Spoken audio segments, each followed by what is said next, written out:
Hello दोस्तों, कैसे हैं आप सभी। उम्मीद करता हूं आप सभी बहुत ही अच्छे होंगे।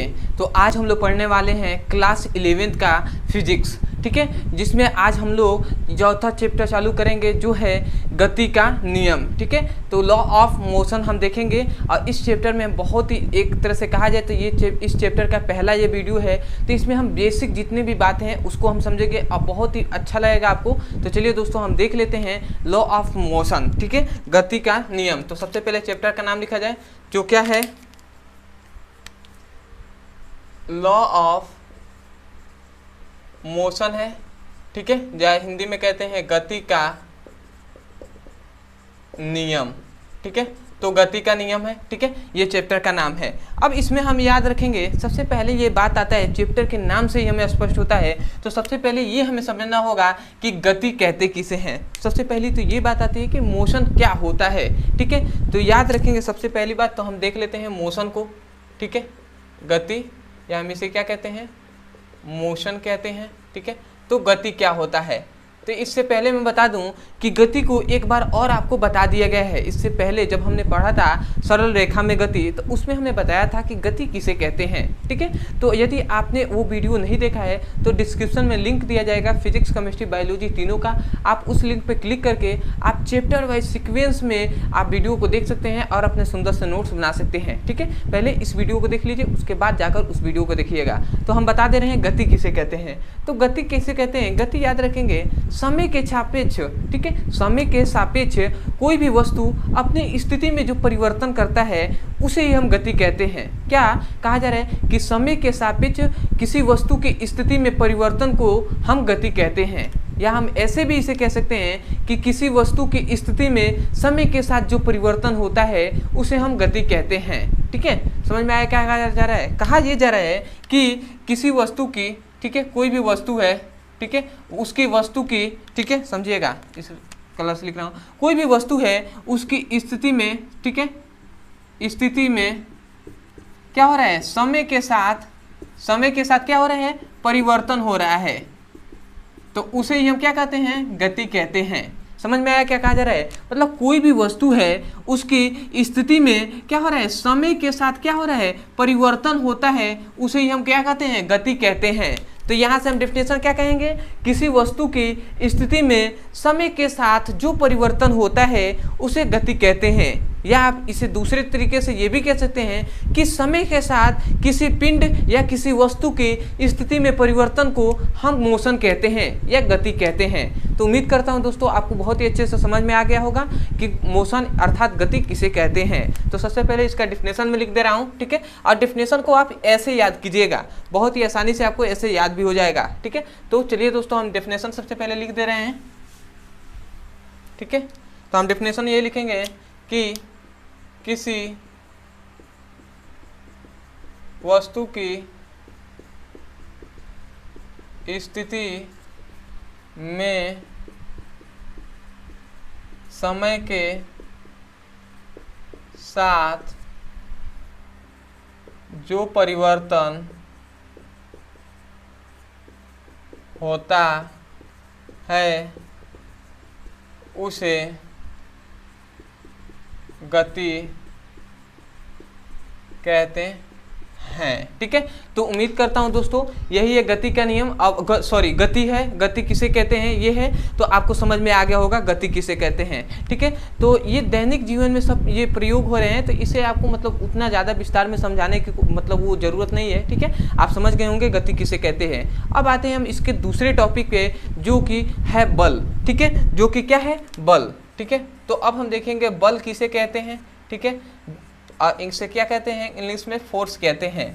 तो बल क्या है, तो इसको बताने से पहले याद रखेंगे बल मतलब हमारे दैनिक जीवन में बहुत ही उपयोगी साबित है, ठीक है, बहुत ही उपयोगी जो क्या है, एक भौतिक राशि है जो है बल, ठीक है। बल क्या होता है, बल किसी भी वस्तु के मतलब परिवर्तन, उसकी स्थिति में परिवर्तन के लिए हमारे लिए यूजफुल होता है।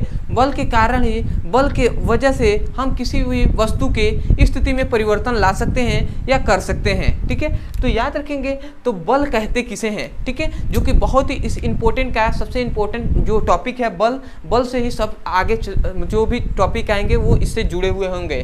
तो बल कहते किसे हैं, तो याद रखेंगे दोस्तों, बल का सूत्र होता है, एक क्या होता है, फॉर्मूला होता है कि बल बराबर द्रव्यमान गुणे त्वरण। ठीक है, द्रव्यमान गुणे त्वरण, ये बल का फॉर्मूला होता है। ठीक है, तो यहाँ से ही कोई भी अगर हम पूछ लेते हैं ऐसे सिंपल वे में कि बल किसे कहते हैं, तो क्या कहते हैं, किसी वस्तु के द्रव्यमान तथा उस वस्तु के त्वरण के गुणनफल को हम क्या कहते हैं, बल कहते हैं। समझ में आया क्या कहा जा रहा है, ये क्या है, गुणा का चिन्ह है ना, अगर मैं यहाँ से गुणा का चिन्ह ऐसे दिखा दूं, ठीक है, तो समझिएगा यहाँ से क्या कहा जा रहा है, किसी वस्तु के द्रव्यमान तथा त्वरण के गुणनफल को बल कहते हैं, ऐसे हम बता देते हैं। कोई भी अगर हमसे पूछता है तो ऐसे सिंपल वे में क्या कहते हैं, किसी वस्तु के द्रव्यमान तथा त्वरण के गुणनफल को बल कहते हैं। ठीक है, तो ये तो हमने इसके स्ट्रक्चर जो सूत्र है, इसके फॉर्मूले के बदौलत हमने इसका डिफिनेशन तो बता दिया कि किसी वस्तु के द्रव्यमान तथा त्वरण के गुणनफल को हम बल कहते हैं। परंतु क्या हमने इससे समझा कि आखिर बल है क्या, वास्तव में बल है क्या हमने समझा, तो नहीं समझा। तो सबसे पहले ये पहले डिफिनेशन लिखवा दे रहा हूँ इसका, ठीक है, उसके बाद जो हम समझने वाला डिफिनेशन है उसे हम समझेंगे, और उस डिफिनेशन को भी आपको समझकर याद कर लेना है। ठीक है, बहुत ही इंपॉर्टेंट है वो भी। ठीक है, तो इसका अगर हमसे कोई पूछ देता है तो ऐसे हम सिंपल में क्या कहेंगे कि किसी वस्तु के द्रव्यमान तथा त्वरण के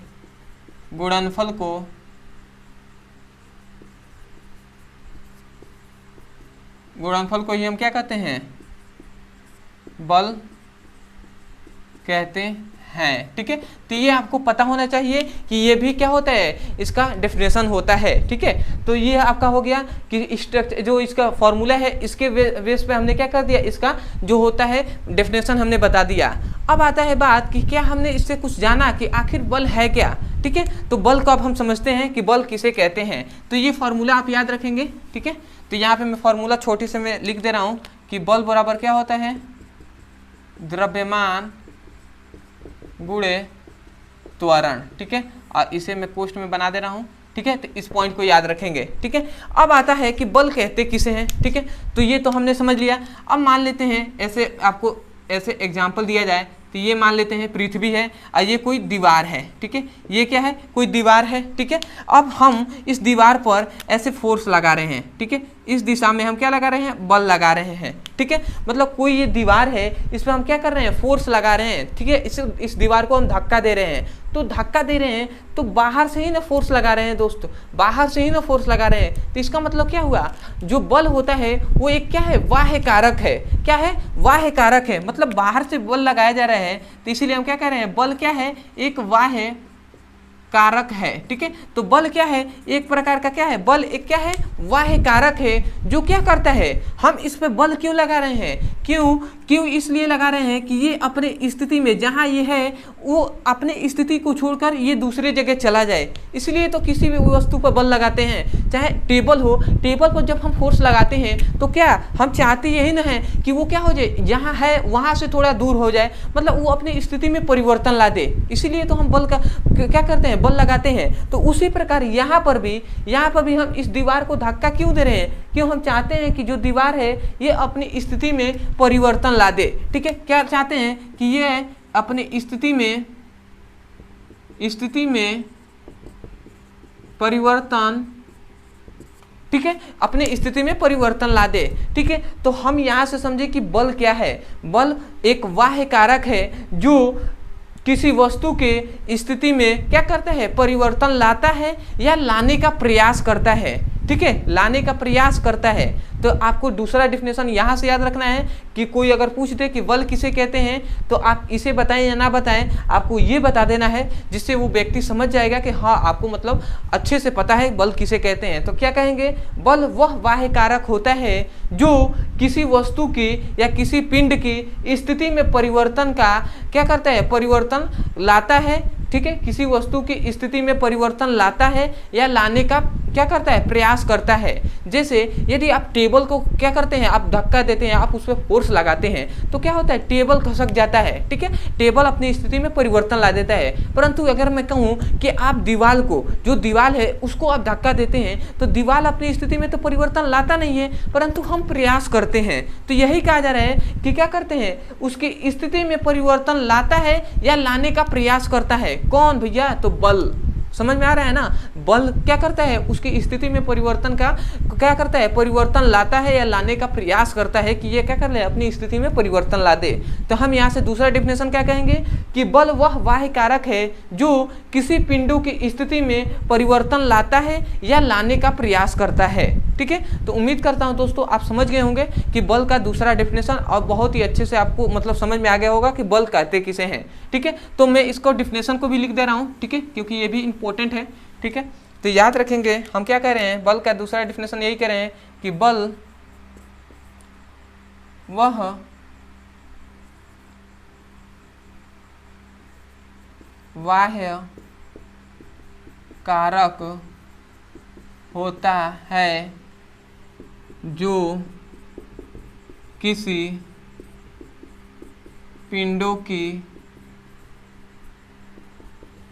स्थिति में परिवर्तन का, किसी पिंडों की स्थिति में परिवर्तन लाता है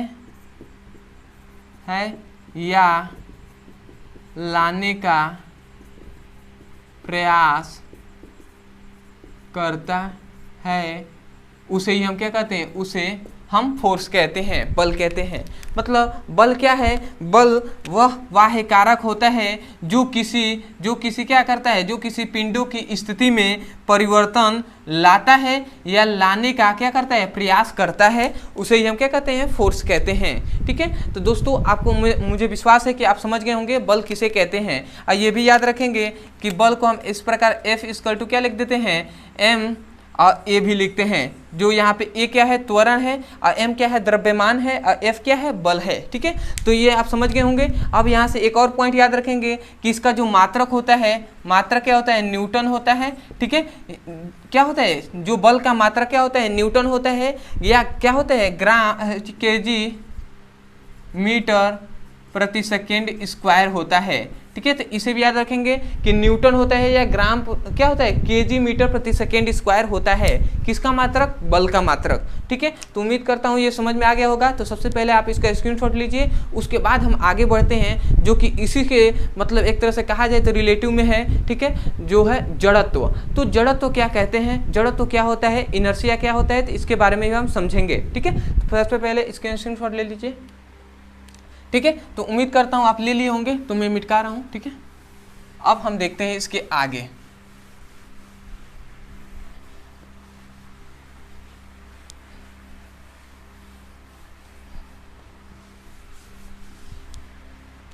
तो अब हम देखेंगे अगला तीसरा टॉपिक जो है जड़त्व।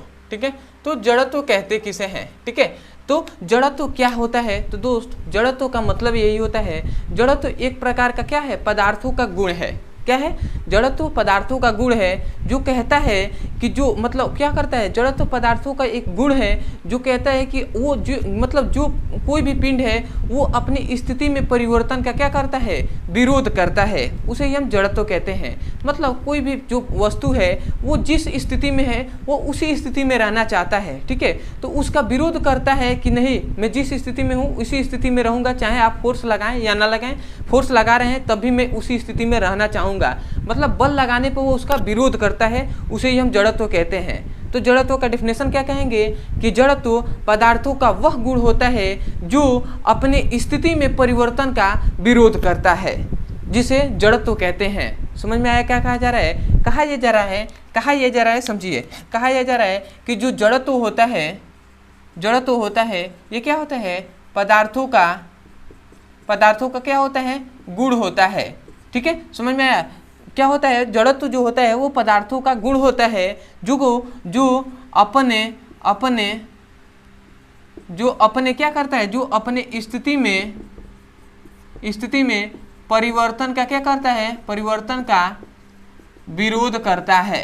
ठीक है, जो क्या करता है, अपनी स्थिति में परिवर्तन का क्या करता है, विरोध करता है, और उसे ही हम क्या कहते हैं, जड़त्व कहते हैं। तो यहाँ से हम डिफिनेशन इसका क्या कहेंगे कि जड़त्व किसी पदार्थों का वह गुण है जो अपने स्थिति में परिवर्तन का विरोध करता है, उसे हम जड़त्व कहते हैं। तो एग्जाम्पल दिया जाएगा तो और अच्छे समझ में आएगा। सबसे पहले इस नियम को आपको, मतलब ये जो डिफिनेशन है इसे आप याद रखेंगे कि क्या कहेंगे, जड़त्व का आप डिफिनेशन आप स्वयं भी लिख सकते हैं, मैं लिखवाऊंगा वो अलग बात है, परंतु मैं चाहता हूं कि आपको जब समझाया जा रहा है, जब बोला जा रहा है, जब ऐसे लिख दिया जा रहा है, तो आप अपने शब्दों में ही इसे लिखिए। ठीक है, इससे आपको मतलब प्रैक्टिस होगा और मतलब आपको कॉन्फिडेंट होगा। ठीक है, तो आप क्या लिखेंगे कि जड़त्व किसी पदार्थों का वह गुण है जो अपनी स्थिति में परिवर्तन का विरोध करती है, उसे जड़त्व कहते हैं। ठीक है, सबसे पहले डिफिनेशन लिख दे रहा हूँ, तो डिफिनेशन ये लिखेंगे कि जड़त्व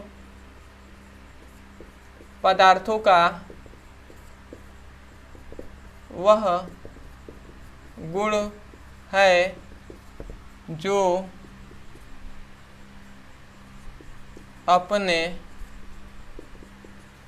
स्थिति में परिवर्तन का विरोध करती या करता है, उसे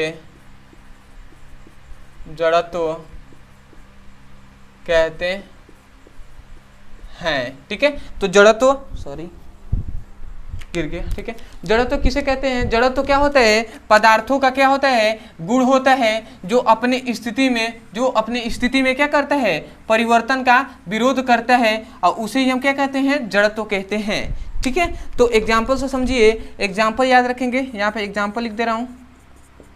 ठीक है, तो एग्जाम्पल जो हम देखते हैं कि अगर आप बाइक या कार पे, यदि आप मतलब बाइक में या आप ट्रेन में बैठे हुए हैं, तो ट्रेन में आप स्थिर अवस्था में, मतलब क्या है, स्थिर अवस्था में है। ठीक है, ट्रेन पे चुपचाप बैठे हुए हैं।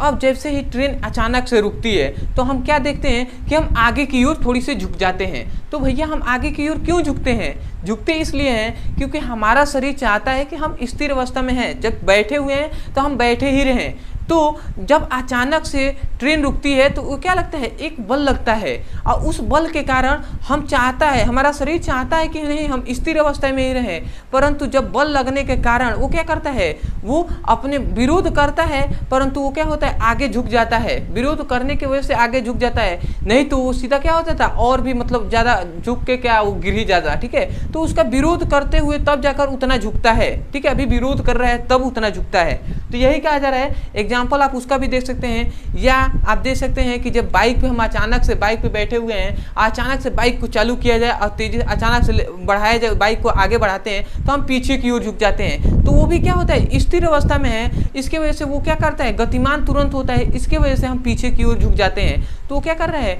अपने स्थिति में परिवर्तन का क्या करता है, विरोध करता है कि नहीं मैं स्थिर में हूँ तो स्थिर में ही रहना चाहता हूँ। ठीक है, परंतु वो गतिमान करता है, जब बाइक गतिमान में चलता है तो इसके कारण वो पीछे की ओर झुक जाता है। ठीक है, तो ये आप समझ गए होंगे कि जड़त्व तो किसे कहते हैं। अब आते हैं एग्जाम्पल, तो आप समझ गए होंगे, 2 ठो बता दिया। अब आते हैं हम तीसरे कि जड़त्व का प्रकार, टाइप्स ऑफ जो क्या होते हैं, इनर्शिया। ठीक है, तो इसके बारे में हम देख लेते हैं। ठीक है, तो अब हम देखेंगे जड़त्व के प्रकार, क्या देखेंगे, जड़त्व के प्रकार। ठीक है, तो याद रखेंगे जड़त्व के कितने प्रकार होते हैं, जड़त्व के 3 प्रकार होते हैं। अब भैया जड़त्व के 3 प्रकार कौन कौन से होते हैं, तो सबसे पहला याद रखेंगे, सबसे पहला होता है जिसे हम कहते हैं स्थिति जड़त्व। ठीक है, स्थिति जड़त्व। दूसरा होता है जिसे हम कहते हैं गति जड़त्व, और तीसरा होता है जिसे हम क्या कहते हैं, दिशा जड़त्व। ठीक है, तो ये 3 होते हैं इसके जड़त्व के प्रकार। कौन, पहला स्थिति जड़त्व, दूसरा गति जड़त्व और तीसरा दिशा जड़त्व। तो ये तीनों क्या होते हैं, इन तीनों को हम समझ लेते हैं। तो सबसे पहली बात आती है स्थिति जड़त्व। स्थिति जड़त्व का मतलब जो वस्तु या जो पिंड स्थिर अवस्था में है वो सदैव स्थिर अवस्था में ही रहना चाहता है, उसे हम क्या कहते हैं, स्थिर जड़त्व कहते हैं। मतलब जो वस्तु या जो पिंड स्थिर में है वो सदैव स्थिर में रहना चाहता है, उसे ही हम क्या कहते हैं, स्थिर जड़त्व कहते हैं। तो डेफिनेशन क्या लिखेंगे कि जो, डेफिनेशन हम यही लिखेंगे कि जो पिंड, या वस्तु भी लिख सकते हैं, जो पिंड स्थिर में है वह सदैव स्थिर में रहना चाहता है, उसे ही हम क्या कहते हैं, उसे हम स्थिर जड़त्व कहते हैं। स्थिति जड़त्व मतलब जो पिंड स्थिर में है वो स्थिर अवस्था में, सदैव स्थिर अवस्था में रहना चाहता है, उसे हम स्थिर जड़त्व कहते हैं। ठीक है, अब आते हैं हम दूसरे टॉपिक पे जो है गति जड़त्व। तो गति जड़त्व का भी आप समझ गए होंगे क्या होता है डेफिनेशन, कि जो वस्तु गतिमान है वो सदैव गतिमान अवस्था में ही रहना चाहता है, उसे हम गति जड़त्व कहते हैं। समझ गए होंगे। तो इसका भी लिख दे रहे हैं कि जो पिंड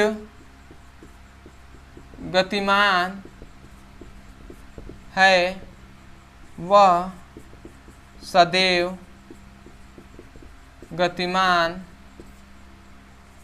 रहना चाहता है, उसे ही हम क्या कहते हैं, गति जड़त्व कहते हैं। और याद रखेंगे तीसरा जो होता है, तीसरा दिशा जड़त्व। अब दिशा जड़त्व का मतलब क्या होता है, जो वस्तु जिस दिशा में गतिमान होता है वह उसी दिशा में गतिमान रहना चाहता है। क्या कहा जा रहा है कि जो वस्तु या जो पिंड जिस दिशा में गतिमान होए वह उसी दिशा में गतिमान रहना चाहता है, उसे हम क्या कहते हैं, दिशा जड़त्व कहते हैं। तो हम डेफिनेशन क्या लिखेंगे, डेफिनेशन ये लिखेंगे कि जो पिंड जिस दिशा में गतिमान है वह उसी दिशा में गतिमान रहना चाहता है। ठीक है, नीचे दिखाई तो दे ही रहा होगा। तो उसे हम क्या कहते हैं, दिशा जड़त्व कहते हैं। ठीक है, मतलब स्थिति जड़त्व जो स्थिर में है वो स्थिर में रहना चाहता है, उसे हम स्थिति जड़त्व कहते हैं। गतिमान जड़त्व, गति जड़त्व किसे कहेंगे, जो वस्तु गति में है वो गतिमान अवस्था में ही रहना चाहता है, उसे हम गति जड़त्व। और दिशा जड़त्व, जो पिंड या जो वस्तु जिस दिशा में गतिमान है वो उसी दिशा में गतिमान रहना चाहता है, उसे हम दिशा जड़त्व कहते हैं। तो ये तीन आपको बहुत ही अच्छे से समझ में आ गए होंगे जड़त्व के प्रकार। तो सबसे पहले आप स्क्रीनशॉट लीजिए। ठीक है, मैं नीचे देख लूँ, आपको दिखाई तो दे रहा है ना। ठीक है, तब तक आप ले सकते हैं। ठीक है, तो बहुत अच्छा दिखाई दे रहा है। ठीक है, तो हो गया होगा, आप स्क्रीनशॉट ले लिए होंगे। तो अब आगे बढ़ते हैं। ठीक है,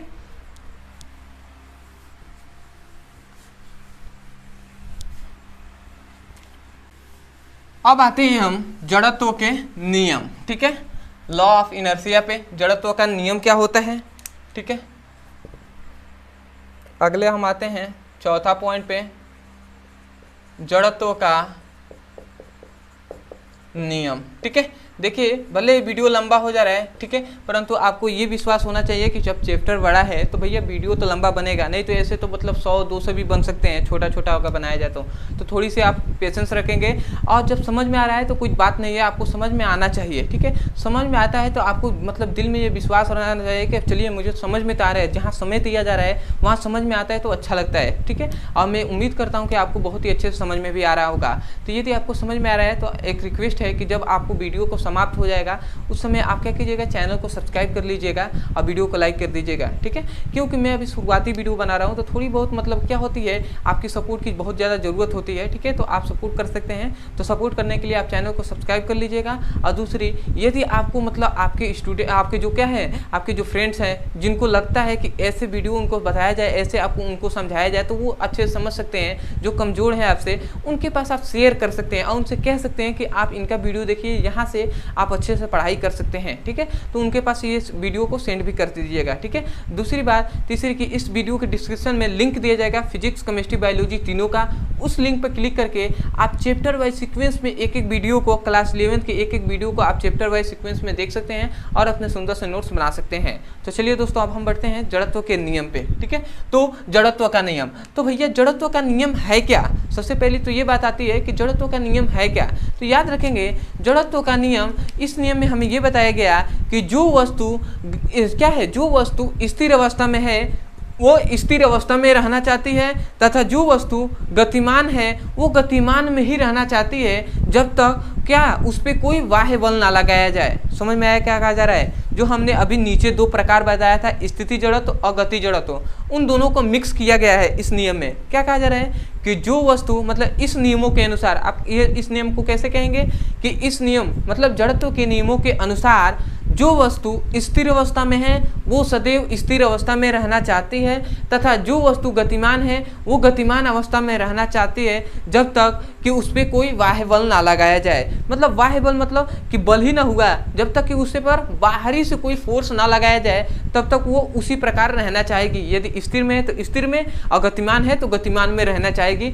इसे ही हम क्या कहते हैं? लॉ ऑफ इनर्शिया कहते हैं, जड़त्व का नियम कहते हैं, ठीक है। तो उम्मीद करता हूं दोस्तों आपको समझ में आ गया होगा और याद भी हो गया होगा जड़त्व का नियम, ठीक है। तो एक बार मैं पहले बोल दे रहा हूं, लिखवाऊंगा, ठीक है। ऐसी तो अलग बात है लिखवाऊंगा, परंतु मैं चाहता हूं कि जब बोला जाए तो आप लिखिए, ठीक है। तो आपके लिए मैं बोल रहा हूं, तो आप लिखेंगे जड़त्व के नियमों के अनुसार यदि कोई वस्तु स्थिर अवस्था में है तो वो सदैव स्थिर अवस्था में रहना चाहती है, और यदि कोई वस्तु गतिमान है तो वो सदैव गतिमान अवस्था में रहना चाहती है जब तक कि उस पर कोई बाह्य बल ना लगाया जाए, ठीक है। तो मैं चाहता हूं कि थोड़ा सा बड़ा हो जाएगा तो इसको लिखने में टाइम लगेगा, तो इससे मैं चाहता हूं कि आप इसको स्वयं लिखिए, ठीक है। तो आप इसको क्या लिखेंगे, ठीक है, आप लिखेंगे, एक बार और मैं बोल दे रहा हूं, आप लिख लीजिए, जब कोई वस्तु, ठीक है, सॉरी, आप सबसे पहले ये लिखेंगे कि जड़त्व के नियमों के अनुसार जब कोई पिंड या वस्तु स्थिर अवस्था में है तो वो स्थिर अवस्था में रहना चाहती है, और जो वस्तु गतिमान अवस्था में है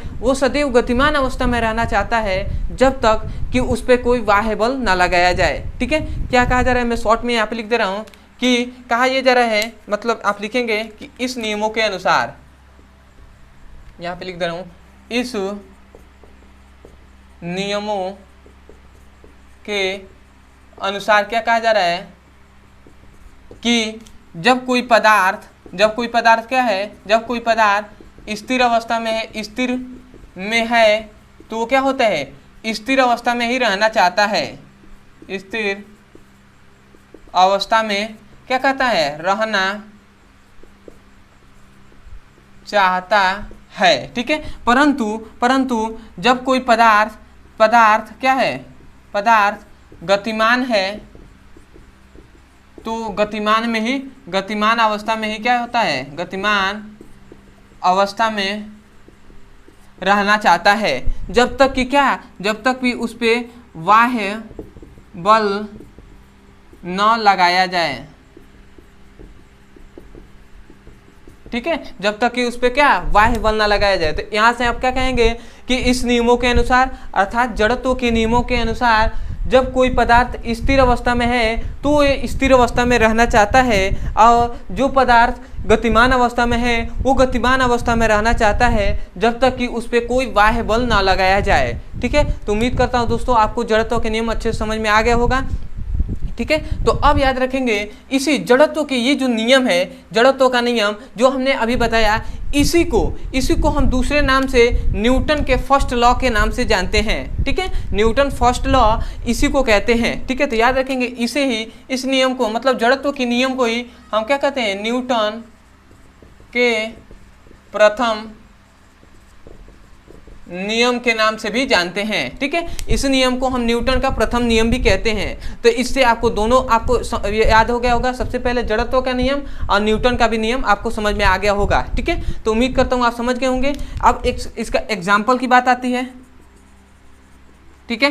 तो एग्जाम्पल क्या कहा जा रहा है कि कोई स्थिर में है तो वो स्थिर में रहना चाहती है। जैसे जो बाइक वाला हमने बताया था, कार या ट्रेन वाला जो बताया था, वो इस पे फिट बैठेगा। तो वो आप समझ गए होंगे कि कोई भी मतलब क्या है, आप कोई बाइक पे बैठे हैं, अचानक से बाइक क्या हो गई, स्टार्ट हो गया, चलने लगी, तो आप पीछे की ओर झुक जाते हैं। तो इसका मतलब क्या हुआ, स्थिर में रहना चाहती थी और जैसे ही आगे बढ़ा, गतिमान हुआ, तो स्थिर के कारण ही वो क्या हो गई, पीछे की ओर झुक जाती है, या ट्रेन में आगे की ओर झुक जाती है। ठीक है, तो ये आप समझ गए होंगे। दूसरा, अगर ये ना समझ में आए तो दूसरा आप ये भी समझ सकते हैं कि कोई भी जो कहते हैं मतलब कोई रजाई या गद्दा है, जो भी आपके क्या होते हैं, कंबल है, ठीक है, तो कंबल को छड़ी से मारते हैं तो उसमें से जो धूल कण होते हैं वो बाहर निकलते हैं। ठीक है, तो बाहर कब निकलते हैं, जब उस पर हम छड़ी से मारते हैं। छड़ी से मारने का मतलब उस पर जब फोर्स लगाते हैं, बाहर से फोर्स लगाते हैं, तो जो धूल कण स्थिर अवस्था में उसमें रहते हैं वो क्या होते हैं, गतिमान अवस्था में होकर बाहर निकल जाते हैं। तो ये भी एग्जाम्पल दे सकते हैं। तीसरा एग्जाम्पल आप दे सकते हैं कि कोई भी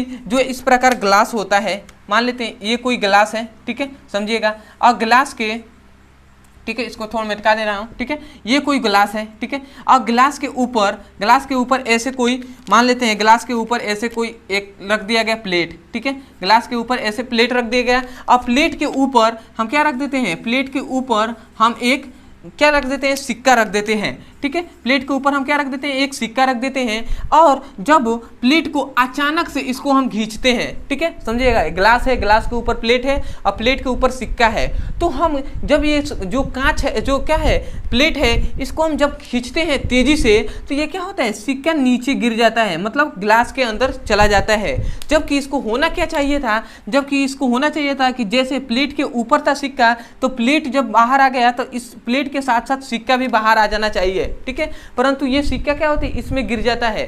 क्यों गिर जाता है, क्योंकि ये स्थिर अवस्था में रहना चाहता था, और स्थिर अवस्था में रहने के कारण, ठीक है, ये क्या हो गया, इसमें गिर गया। ठीक है, और ये गतिमान था ना, तो गतिमान बहुत तेजी से था, तो इसके वजह से ये स्थिर में रहना चाहता था, स्थिर में था, इसलिए ये ग्लास में गिर गया। तो आप इसका भी एग्जाम्पल बता सकते हैं। तो मैं उम्मीद करता हूं दोस्तों आपको समझ में आ गया होगा कि जड़त्व का नियम क्या होता है। ठीक है, अब हम अंतिम एक जो है नियम पढ़ेंगे। ठीक है, नियम नहीं, जो एक भौतिक राशि है उसके बारे में जान लेते हैं, और उसके बाद हम वीडियो को समाप्त करेंगे। ठीक है, क्योंकि मैं भी नहीं चाहता कि ज़्यादा मतलब एक तरह से कहा जाए तो बोरिंग कहीं लगने लगेगा। ठीक है, तो मैं चाहता हूँ कि बहुत ही जितने देर भी पढ़ें अच्छे से पढ़ें, मन लगा के पढ़ें और आगे भी बढ़ें। ठीक है, तो सबसे अब आते हैं हम सीधा 5वें टॉपिक पे, जो है संवेग।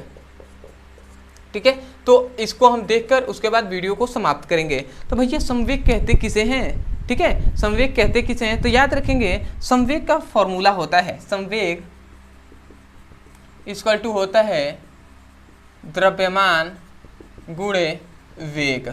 ठीक है, ये संवेग का सूत्र है। ठीक है, फॉर्मूला है क्या, संवेग बराबर द्रव्यमान गुणे वेग होता है। या संवेग को याद रखेंगे, संवेग को ही हम P से प्रदर्शित करते हैं, तो P इक्वल टू द्रव्यमान m और वेग भी, तो इसे हम P इक्वल टू mv भी लिखते हैं। ठीक है, तो ये हो गया संवेग का फॉर्मूला। ठीक है, तो इसको हम क्या सांकेतिक रूप में इस प्रकार लिख सकते हैं। तो इसी से फॉर्मूले से हम इसका डिफिनेशन क्या कहेंगे, क्या यही कहेंगे कि किसी वस्तु के द्रव्यमान तथा उसके वेग के गुणनफल को हम क्या कहते हैं, संवेग कहते हैं।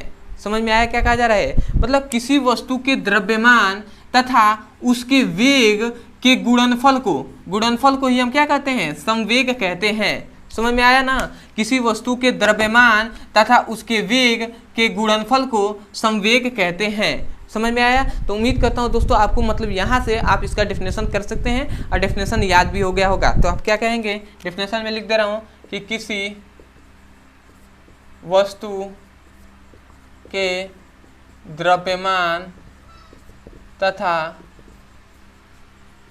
त्वरण के गुणनफल को हम क्या कहते हैं, संवेग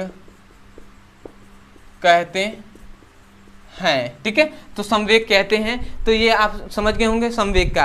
अब आता है कि संवेग को याद रखेंगे P से प्रदर्शित करते हैं, ये भी पॉइंट याद रखेंगे।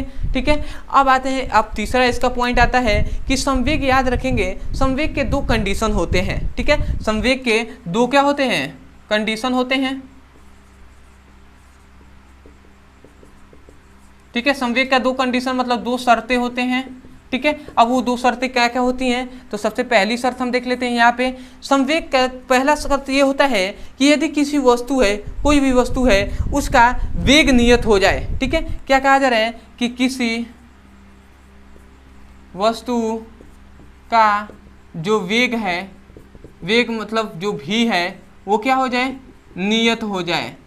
ठीक है, जब वेग नियत हो जाता है तो जो होगा p मतलब संवेग होगा वो क्या होता है, द्रव्यमान के क्या होता है, समानुपाती होता है। ठीक है, जब कोई भी वस्तु है उसका जब वेग नियत हो जाएगा, एक निश्चित हो जाएगा, एक नियतांक हो जाएगा, तो जो क्या होगा, संवेग होगा वो द्रव्यमान के समानुपाती होगा, मतलब इक्वल होगा। ठीक है, ये भी हम कह सकते हैं। तो यहाँ पे एक फॉर्मूला आता है जो यहाँ पे क्या स्थिति आएगी कि P1 equal to P2 equal to M1 equal to M2। ठीक है, ये यहाँ पे कंडीशन आती है।